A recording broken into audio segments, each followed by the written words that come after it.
รียนนำกันสารพัดความรู้สึกนั้นอยากบอกตอนเฮาเฮียนผู้ว่าหักน้องเด้อหักเสมอบอกให้น้องหูข้าวเฮียนมาหาไหลกูสมตรูเจ้างามกว่าไผสองเฮามีฝันร่วมกันในการเฮียนผู้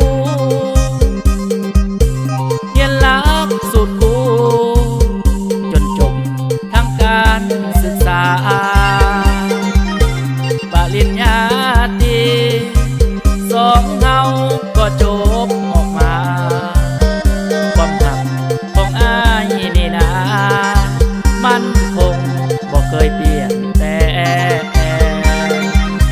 เจ้าสู้บ่เป็น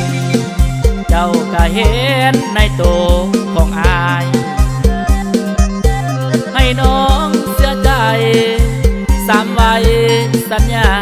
อีกครั้งอายบอกหักไผ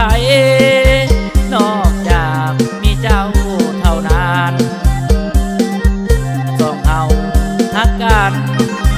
ผูกพันให้กันด้วยใจ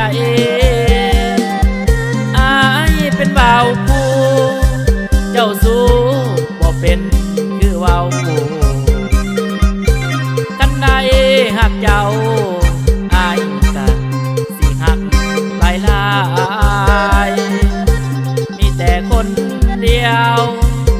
บอกเกี่ยวคนอื่นยิ่งใดให้เพียง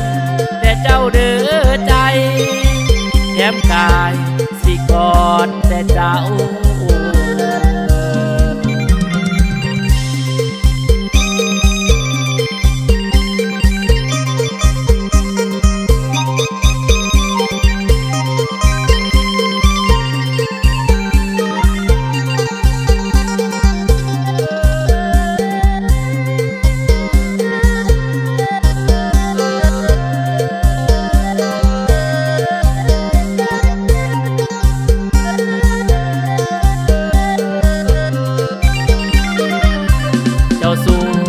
เป็นเจ้าก็เห็นในตัวของอายให้น้องเสียใจสามไว้สัญญาอีกครั้งอายบอกหักไผนอกจากมีเจ้าเท่านั้นสองเฮาหักกันผูกพันให้กันด้วยใจเป็นบ่าวผู้เจ้าสู้บ่เป็นคือเว้ากันใดหักเจ้าอายกันสิหักหลา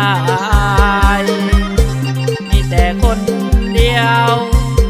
บอกเกี่ยวคนอื่นยิ่งใดให้เพียงแต่เจ้าเด้อใจแถมกายสิกอดแต่เจ้า